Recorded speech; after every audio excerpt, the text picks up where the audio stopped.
G'day guys, my name's Brad. I was diagnosed with scleroderma, Raynaud's disease and rheumatoid arthritis in 2007, and since then I've had multiple operations and I have severe hand contractures. This thumb here has died from the knuckle forward to the end of the finger, which they're just leaving. It's dead completely now. They're just leaving it. They're saying that it'll fall off.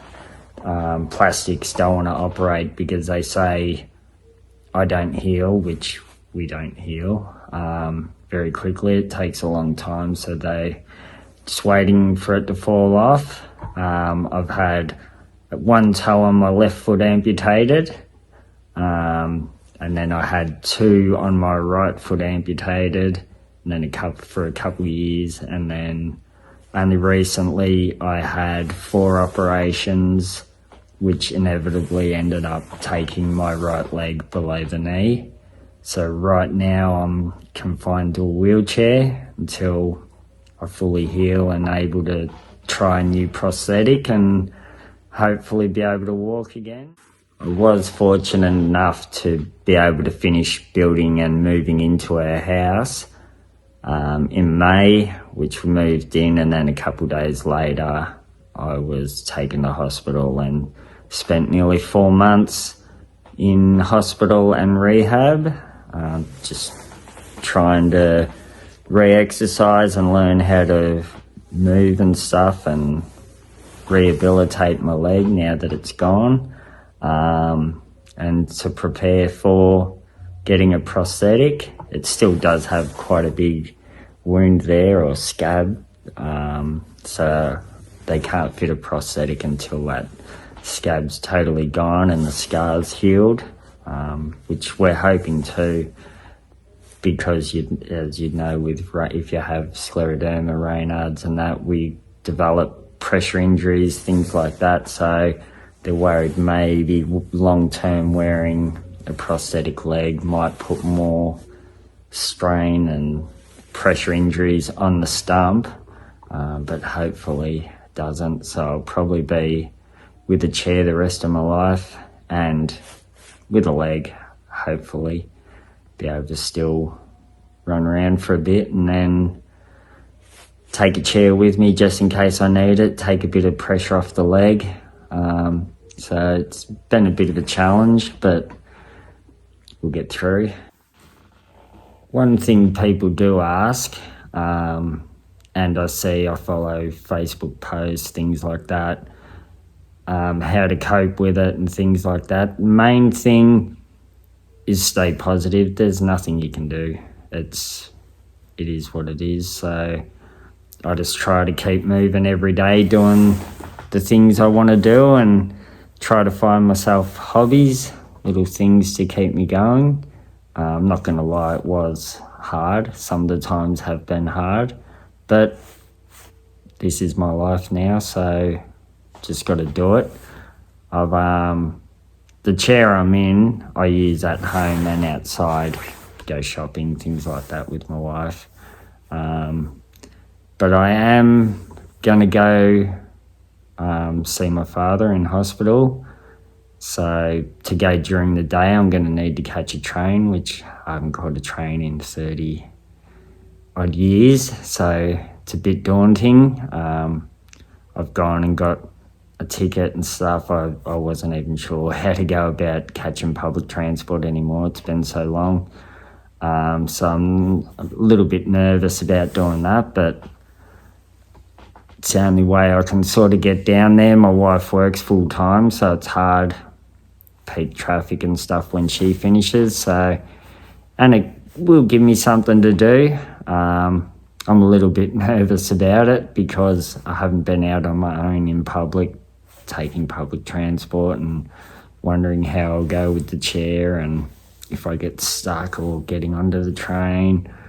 But it's exciting at the same time. So, but I find having a bit of a hobby. I was making models and dioramas, which I haven't done in the last few months, just trying to adjust to being back home and getting around the house and things like that. We're lucky our house is a little bit bigger. So getting my chair around it and everything else is pretty good. Just adapting to getting used to showering and toilet and all that sort of thing. Was a little bit of a mission at the start, but starting to get the hang of it. But now I'm just trying to go out and do things. I was in hospital and that so long that, yeah, it's just great to be out and doing my own thing and being able to go out to the shops and have a coffee and things like that. And the next chapter will be going out on my own and exploring, and I'm not going to let it hold me back. I'm quite excited to do it, and as soon as my legs are a little bit more healed, I'll be able to hop back on the excavator and stuff and refinish our landscaping, things like that. So we are coming into summer as well, which will be good. If you know Reynaud's, you know the cold weather is very bad and painful. So looking forward to the summer and being able to get outside. And now once I do my little train trip, hopefully you give me a bit more incentive to get out on my own and go do some things during the day to keep me busy. I do have a new chair hopefully coming, an electric wheelchair. Because of my hands, I can't use a manual wheelchair. I need to use an electric wheelchair to get around, which is pretty cool. But the one I'm in is more for indoors, so it tips up quite easy and things like that, and gets stuck on gutters and things. So I'm getting one that's more for outdoors, so I'll be able to get around a bit more without worrying about getting stuck on my own, things like that. So I'm excited about that. It goes a little bit faster than this one as well, because they are quite slow when you're trying to move along on a long footpath or something like that. But this one's pretty cool. It's all carbon fibre, very light. It folds up to go into the car and things like that.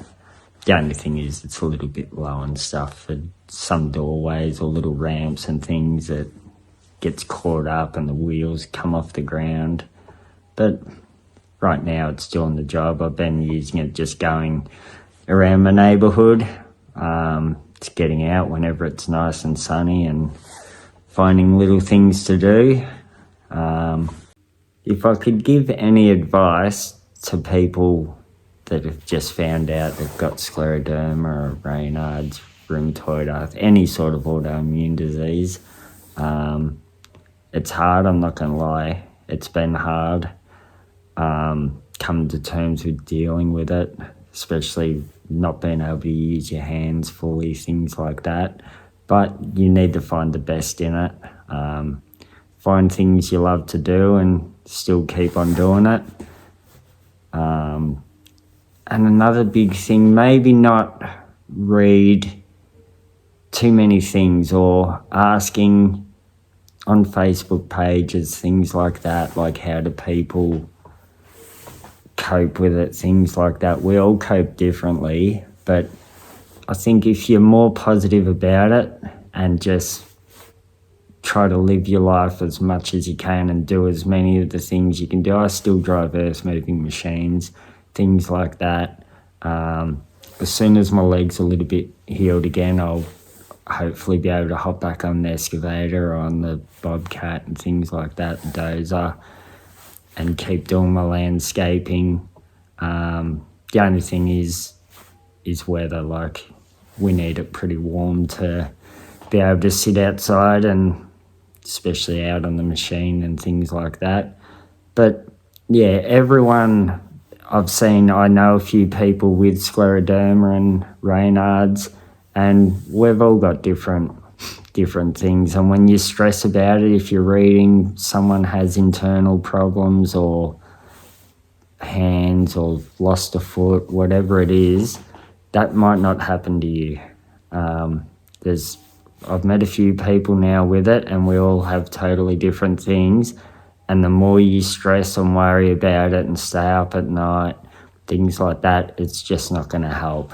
And you'll know later on, stressing and worrying about things with Reynaud, that activates our Reynauds, and it's just not worth it. Just live the way you do, take your medication, try and be half healthy, and yeah, I think that's the best way. And just being positive, find the good in it, although there is nothing good, excuse me, but try and find the good in doing something you enjoy, getting outside still in the sun and being with friends, family, things like that, and just try and stay warm, keep your hands covered if you can. I can't wear gloves or anything like that now, but just try and keep warm, things like that. Don't activate it if you can. But yeah, the biggest thing is don't stress about it. Don't get all upset reading other people's things, because that may not happen to you, and worrying about it is just going to make it worse. So just try and live happy with it, as happy as you can, and go day by day. So I think that's the best way to cope with it. I get on pretty good with it now. I know this is my life and this is what I've got. So I'm not going to let it stop me. When I get my new chair, I'll be out, and even once I do my little train trip, hopefully that'll give me a bit more incentive to get out on my own and do things on my own, because it is quite daunting.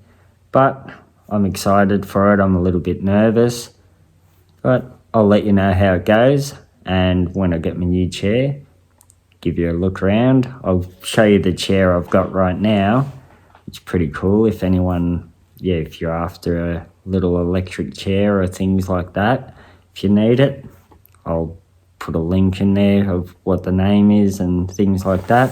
But thank you for watching, and hopefully I'll put up another video and drop by, sub, maybe give us a like. Thank you. If you're wondering what the chair is, so this is it here. It's just a little carbon fibre electric chair. So it does 5 kilometres an hour and has a range of about 8 kilometres. So not massive and not fast, but it does the job. So it's just got a cushion on it, a rojo cushion, just so you don't get pressure sores or anything like that. But no, it's a good little chair, so excited to get it into the city and see how it goes, and even getting on and off trains and stuff. It can be a little bit daunting at the start, but I'll give it a crack and I'll let you know how it goes.